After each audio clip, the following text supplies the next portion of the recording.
And this is the global forecast for May 2025, brought to you by the wonderful people at AskTheAnswer.com, the UK's leading website for tarot readers, psychics, mystics and chandlers. This year so far, folks, has been totally bonkers. And now we're entering a brief period of reassessment. Much of the pressure, particularly of March and April, is now dissipating. And at a standalone forecast, May's actually looking quite nice. I honestly do not expect any more massive big challenges during May. But that's on a standalone, just for May. June's a different story. We'll come back to that later. But May does seem quiet. But there's a lot of change going on in the background underneath. There's been so much big developments this year. Now the repercussions of those changes are going to start affecting us all. And that's going to be happening in a much more insidious way in the background. Pluto is starting to go retrograde in a few days' time. 3rd, 4th of May.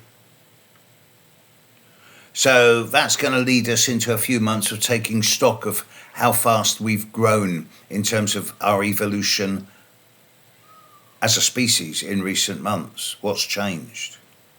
Neptune is now firmly established in Aries and will stay there now for the next few months.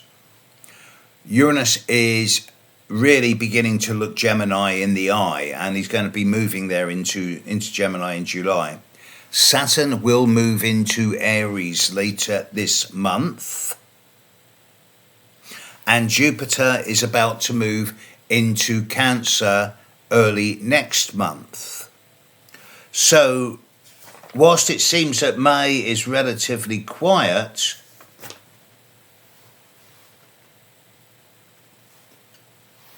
Pluto standing still. Uranus will change sign in 9 weeks. Jupiter will change sign in 6 weeks. Saturn will change sign in 3 to 4 weeks. So there's a lot of big changes happening under the radar. When all these big planets change sign at the same time, that suggests that there's a strong undercurrent.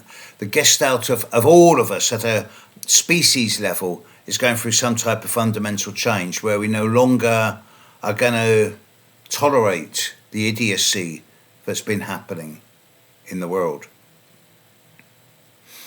The new moon in Gemini on the 27th of May is conjunct Mercury. I think that's rather nice. It's just clearer communications, faster movement of information. The full moon in Scorpio on the 12th of May is weakly opposite Uranus, but it's not strong. And it's nice to me from an astrological perspective to be able to say that the new and full moon aren't really touching us. And there are no big aspects. This is the core thing. In recent months, I've been talking about, the big conjunctions, about Saturn and Node and Venus and Mercury and Neptune all coming together. This has been around. And Mars opposite Pluto. This has been a pretty bonkers year so far. And now in May, there are no major aspects that's going to create any big new changes.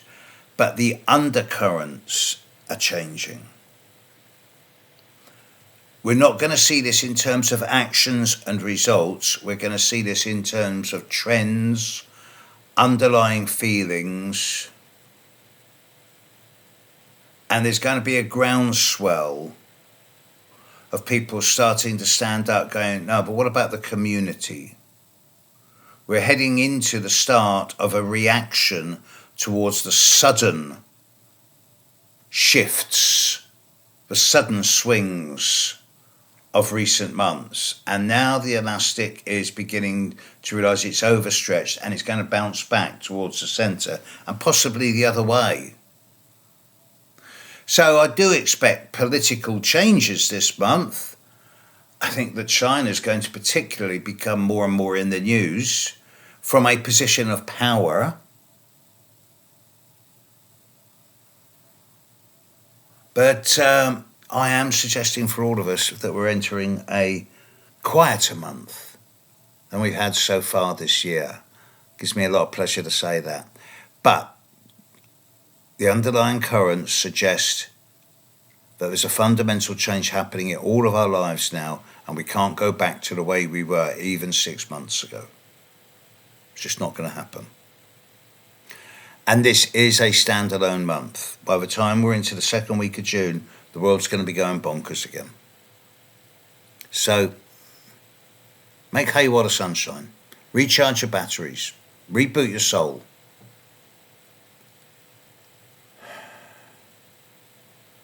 Rebuild.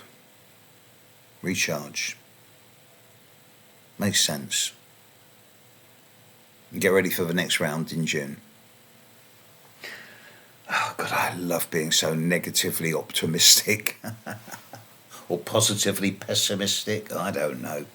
Anyway, enough on this. Catch you next month. Bye now.